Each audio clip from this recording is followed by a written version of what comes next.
Maksudnya kalau kita nak berjaya ni, kita kena modelkan. Kalau Tan Sri P. Ramlee itu merupakan model yang cukup baik untuk penggiat seni ikuti dan fahami dan juga modelkan, maka that should be your benchmark lah.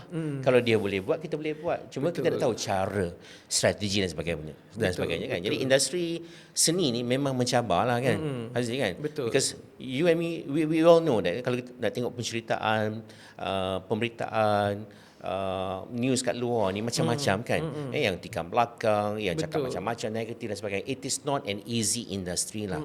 Apa lagi yang mungkin Fazli boleh ceritakan lagi tentang industri ni lah, how do you actually survive kan? Kalau kita tengok, when you talk about artis ni, there are so many artis yang dikenali, artis yang kita tak kenali. Today dengan teknologi sekarang ni, ada juga yang menggelar diri mereka artis kan. With the default by using the technology, dia boleh menyanyi sikit, dia upload. Sekarang ni kalau kita tengok influencer pun dah mula bertukar jadi artis. Correct. Kan? Jadi saya rasa dengan teknologi sekarang ni, kita ada pelbagai platform media sosial.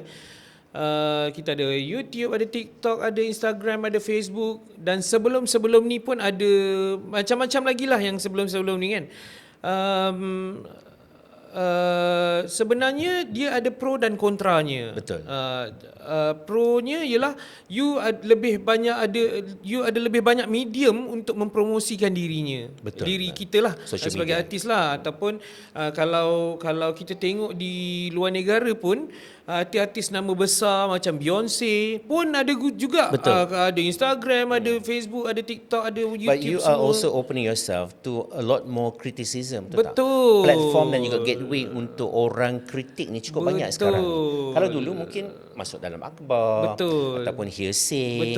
Tapi hari ni you bangun tidur je, you pegang you punya tab ataupun you punya gadget ni. Kalau orang tu memang tibai, you dah tibai you lah. Dan kalau kata you tak kuat kat sini, apa agaknya perasaannya? Betul.